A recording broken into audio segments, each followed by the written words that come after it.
Comelec Commissioner Aimee Ferolino has finally broken her silence and said that Commissioner Guanzon of trying to influence her in the disqualification case against presidential aspirant Ferdinand Marcos Jr. Ferolino also answered Guanzon's accusations that she had been delaying its resolution, being the ponent of the 3 consolidated disqualification cases against former Senator Bongbong Marcos. Ferolino added that Guanzon's revelation of her being the ponent of the said resolution of the cases had opened her to undue pressure from people and organizations who are very interested in the aforementioned cases. Furthermore, in her letter, Commissioner Ferolino said that there was no internal timeline within which the division was to decide on the Marcos case, as Commissioner Guanzon stated.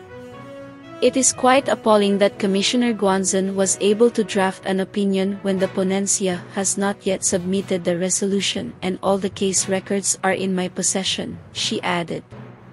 When asked to comment about the letter, Commissioner Guanzon said that the main issue is when the resolution will be released, and that is what this is all about. Ilalabas na pa ba ninyo, Commissioner Ferolino, ang inyong resolution, ang ponencia bago kayo mag-retire? Guanzon said. Ferolino stated that Guanzon issued a memorandum to inculcate her separate dissenting opinion on the resolution that is still being prepared. Guanzon asked Ferolino last Friday to submit a written explanation for the delay in the release of the resolution on the case by January 31st. Guanzon said that she was earlier informed that Ferolino would not be able to submit her ponencia on January 17th after the lawyer assigned to study the case acquired COVID-19. Guanzon insisted that there is a deliberate move to delay the promulgation of the resolution. This way, my separate opinion will not be attached to the majority resolution and will not form part of the records, she added. In her letter to Obos, Ferolino denied there was an undue delay in the resolution of the case.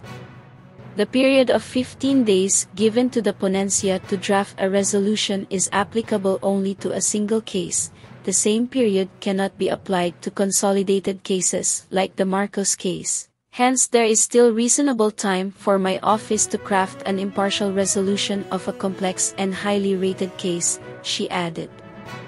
Guanzon also asked Ferolino if she had been influenced by a senator to delay the release of the resolution.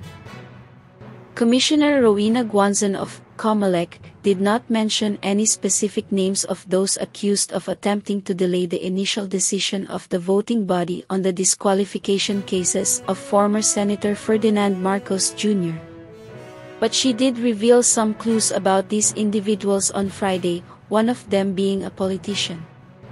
They're forcing Commissioner Aimee Ferolino Ampoloquio, she's not a politician.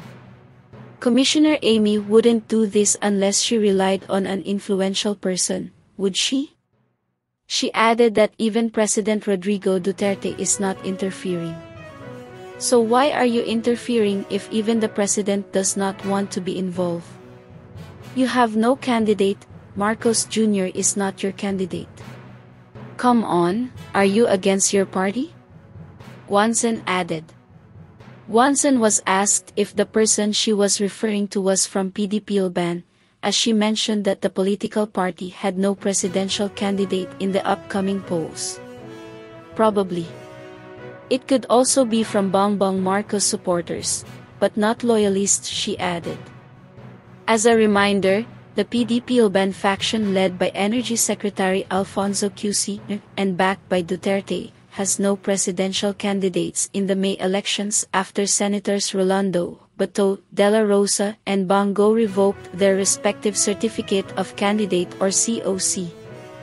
The other wing of the PDP-Laban led by Senators Manny Pacquiao and Aquilino Coco Pimentel also has no official presidential candidate, as Pacquiao will be running for president under the PROMD party, as stated in his COC. But Pimentel still announced Pacquiao as the PDP-Laban faction's candidate for president. Underlined further if these people could be on the PDP-Laban QC faction or a senator and if she was willing to identify them, Guanzon said, I don't know if PDP-Laban, but probably a senator. QC however denied the issue in his Viber message to media. He also said his party did not feel targeted by the Guanzon revelations. What are your thoughts about this? Kindly state in the comments portion. Thank you.